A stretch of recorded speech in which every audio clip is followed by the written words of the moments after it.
L'outil d'auto-évaluation des travailleurs qualifiés pour la province du Québec est cet outil-là qui va te permettre à toi, futur Canadien, de connaître ton score pour savoir si tu es éligible à ce programme d'immigration ou pas.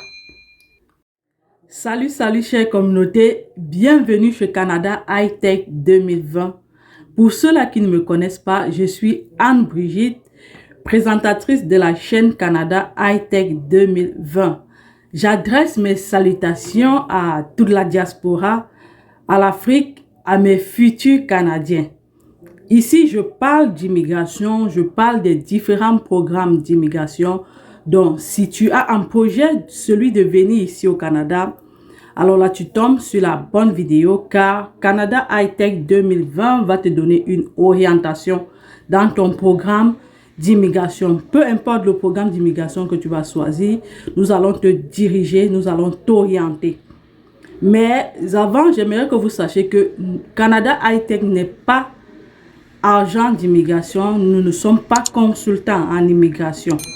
Donc, si c'est la première fois que tu passes par ici, je te prie de liker la vidéo, de partager, de t'abonner et surtout d'activer la cloche de notification pour ne pas manquer d'autres vidéos. Aujourd'hui, je vais vous parler du programme des travailleurs qualifiés pour la province du Québec. Le Canada compte environ 11 provinces et chaque province a son programme d'immigration. Mais moi, je vous parle du programme des travailleurs qualifiés pour le Québec, abrégé PRTQ. Deuxième partie. Donc, la première partie, je l'ai fait il y a de cela quelques mois. Elle portait sur la déclaration d'intérêt. Donc, je vous invite, pour ceux-là qui n'ont pas vu cette vidéo-là, d'aller voir cette vidéo et mieux comprendre. Bon, je vais vous laisser le lien de cette vidéo au niveau de la description de cette vidéo-ci. L'invitation à présenter une demande de sélection permanente pour la procédure des travailleurs qualifiés pour le Québec, tel est l'objet de cette vidéo. Deuxième partie, où je vais beaucoup m'attarder sur l'outil de l'auto-évaluation. Pourquoi? Parce que beaucoup d'entre vous me posent la question de savoir est-ce que je peux venir ici en tant que travailleur qualifié ou bien visiteur ou bien étudiant. Je ne peux pas vous donner une réponse directe parce que je ne suis pas à la hauteur, je ne connais pas votre profil. Mais cet outil-ci que je vais partager avec vous, où je vous prie de suivre cette vidéo du début jusqu'à la fin, va permettre de savoir directement si vous êtes à la hauteur de faire partie de ce programme-ci. Donc, suivez bien cette vidéo du début jusqu'à la fin et c'est parti.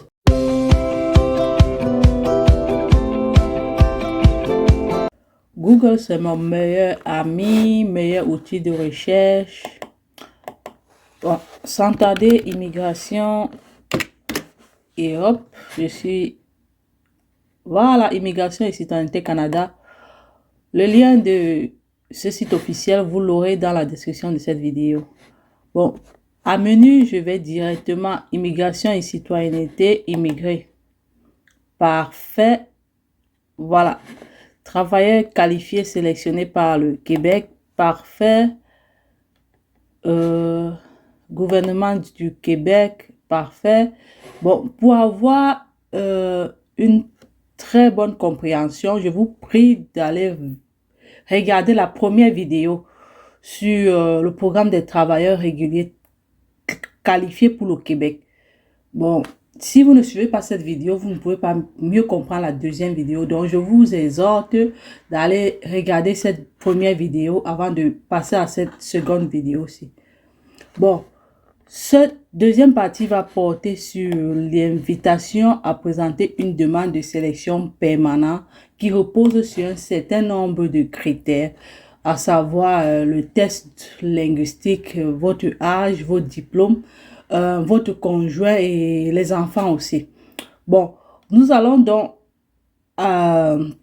directement cliquer sur ce lien pour voir les critères d'admissibilité à l'invitation à présenter une demande de sélection permanente. Bon, sur ce point-ci, ils le disent, après avoir déposé votre déclaration d'intérêt dans la plateforme Arima, celle-ci est versée dans la banque de déclaration d'intérêt. À partir de cette banque, les personnes dont le profil correspond aux besoins du Québec et qui ont un bon potentiel d'intégration sont invitées à présenter une demande de sélection permanente. Bon, voyons donc les critères d'invitation et leur pointage. Vous allez lire tout ceci.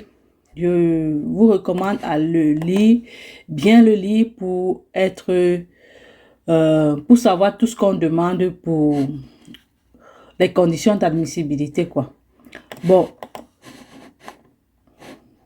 Et un peu plus bas, on parle aussi des critères qui sont liés à l'épouse et au conjoint.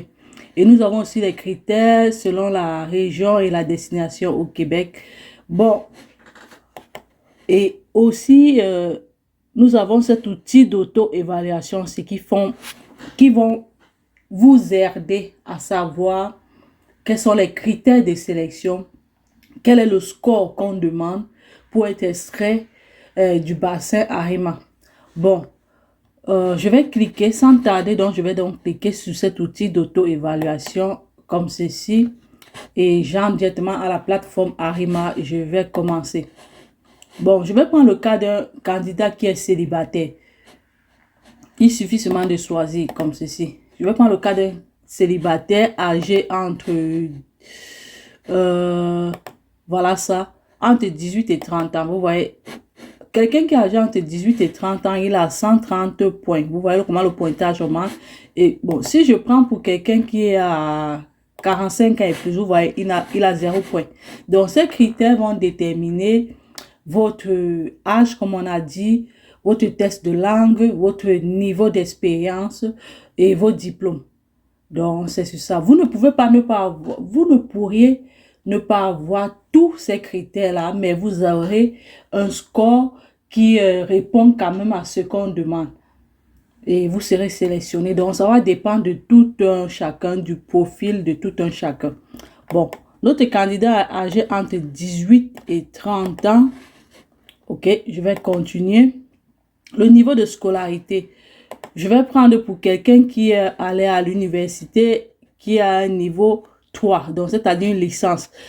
Licence en Afrique et au Canada, ici, on appelle le bachelor. Bon, prenons le cas de bachelor. Bon, je prends pour mon cas, lorsque je faisais ça, bachelor et je faisais dans le domaine informatique. Bon, je vais continuer. Bon, domaine de formation, donc ils vont demander domaine des informations. On a la section A, on a la section B jusqu'à E. Bon, pour savoir où je me trouve, qu'est-ce que je vais donc faire? Je vais venir dans cette liste-ci. Vous voyez ce lien, sinon je vais faire un clic droit et je vais ouvrir le lien. Une fois dans ce contenu-là, je vais aller chercher mon domaine de formation. J'ai un baccalauréat, c'est-à-dire un baccalauréat dans le domaine informatique. Et quand je regarde ici, je vois ici bac. Ici, je vois aussi bac, oui. Bac, je vois bac, mais s'il y a informatique là. Si informatique, je m'arrête directement. Voilà, voici ça. Sciences informatique, bas, section A. Et j'ai 12 points. Vous voyez, non, ça me donne directement 12 points. Donc, je rentre dans mon système de pointage, je prends la section A. C'était déjà fait. Ok, parfait, j'avance. Je passe directement à 273 points. Vous voyez, le score est élevé. Bon, ils disent diplôme du Québec. Moi, je n'avais pas un diplôme au Québec à ce moment-là, donc je vais prendre aucun. Je vais continuer. La durée d'expérience de travail, j'avais une expérience de travail de 6 ans. Oui, expérience au Québec, 0, je n'avais pas. Reste du Canada, 0, je n'avais pas. Occupé vu cet emploi, oui. Actuellement, oui. Code de classification nationale des professions. Donc, le code de classification, il est lié à votre emploi que vous avez, à votre domaine de formation. Pas à l'emploi que vous occupez présentement là. Domaine de formation, bon, on va aller sur ce lien-ci pour voir mon code CNP. Bon. mon code CNP. Bon, pour le trouver, vous allez venir ici. On dit entrez le titre de votre poste que vous occupez actuellement. Moi, je travaille toujours en informatique. Bon, je vais taper informatique comme ceci. Voilà. Voilà, je vais chercher. Bon, c'est facile quand vous connaissez déjà votre code CP. Moi, je connais déjà mon code CP. Voilà, le voilà, 2241, qui a une autre appellation appelée technologue en matériel informatique. Donc, 2241. Je vais mettre mon code CNP ici. 2241. Là, j'ai déjà mon code CNP. C'est comme ça que vous allez le faire. Et je suis à 273 points. Voilà. Quelle est la durée de mois de votre expérience professionnelle à temps plein, entre parenthèses 30 heures par semaine ou équivalente à temps partiel acquise dans cette profession? Bon, moi, j'ai travaillé dans mon domaine de formation et j'avais l'expérience dans mon domaine toujours de formation. Voilà ça, 36 mois et plus, donc j'étais à 6 ans. Bon, certains, par contre, ils ont un domaine de formation, mais ils ne travaillent pas dans ce domaine de formation. C'est différent. Donc, d'autres vont mettre ici tout zéro, donc ils n'auront pas les points là. Donc, moi, je bénéficie de tous ces critères-là. Donc, je vais avancer. Mais ce n'est pas grave si vous n'avez pas l'expérience dans votre domaine de formation. Ce n'est pas grave. Ils vont tenir compte de votre expérience de travail. Bon. Offre d'emploi validée. Voilà. La fameuse question de l'offre d'emploi validée. Lorsque je vous disais souvent dans certaines vidéos que ce qui va booster votre procédure d'immigration, c'est le contrat de travail que vous allez obtenir étant à l'étranger. Donc, j'ai fait une vidéo qui portait sur les stratégies pour décocher une offre d'emploi à l'étranger. Je vais laisser le lien de cette vidéo toujours sur la description de cette vidéo-ci. Donc, ne vous inquiétez pas pour ça et j'aimerais que vous venez. La plupart d'entre vous viennent ici au Canada. C'est la raison pour laquelle je prends beaucoup de temps, je me concentre sur ça et je sais que ça va marcher. Bon, une fois, si vous avez une offre d'emploi validée, regardez bien mon score. Je suis à 373 points. Si je crois sur offre d'emploi validée, mon score va basculer. Je crois qu'il va même tripler. Bon, si vous n'avez pas une offre d'emploi validée, vous serez toujours à 373 points, mais ce n'est pas bon. Bon, prenons le cas de quelqu'un qui a une offre d'emploi validée. On avance un peu, on voit ce que ça va donner. Cette offre d'emploi validée se trouve à l'intérieur ou à l'extérieur du territoire. Bon, on va prendre hors du territoire. On voit ce que ça fait. Vous voyez, lorsqu'il dit hors du territoire, il a basculé les parties à 753. Donc ça, ce sont des stratégies que je vous donne pour vous démarquer. Plus vous avez les points, plus vous êtes sélectionné le plus rapidement possible du bassin.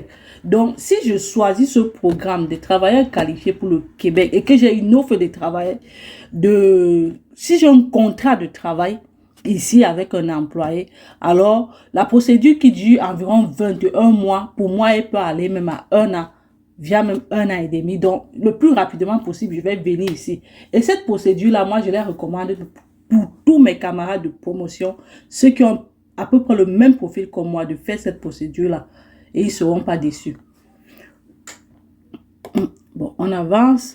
Avez-vous passé un test de français au cours des 2 dernières années? Je vais faire une stimulation. Parce que ça, c'est un outil qui permet de savoir si vous êtes admissible ou pas. Bon, une stimulation pour quelqu'un qui a les notes moyennes et qui va faire les 2 tests, en français comme en anglais. Bon, j'avance. Parfait. Bon, je prends B2. Parfait. Expression orale B2. Parfait. Écrite B2. Parfait.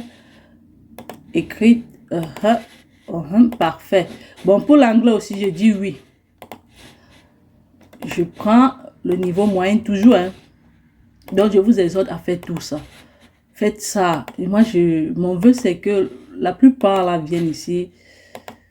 On développe notre potentiel et on rentre reconstruire l'Afrique, tout ça. Voilà. Je suis à 914 points. Donc, je suis éligible. Vous voyez? Donc, quelqu'un qui a un pointage de 914 points comme ceci, mais comment est-ce que moi, en tant qu'agent d'immigration, si je vois les 914 points là, et que tu réponds à tout ce dont on demande, tu vois, On demande les technologues, les informaticiens ici, mais pourquoi est-ce que je ne veux pas te prendre? Je vais te sélectionner rapidement et je vais te faire venir. Donc, c'est ça, je vous exhorte. Et si je reviens donc maintenant, alors ici, à cette rubrique-ci que j'ai parlé, invitation, pardon, désolé.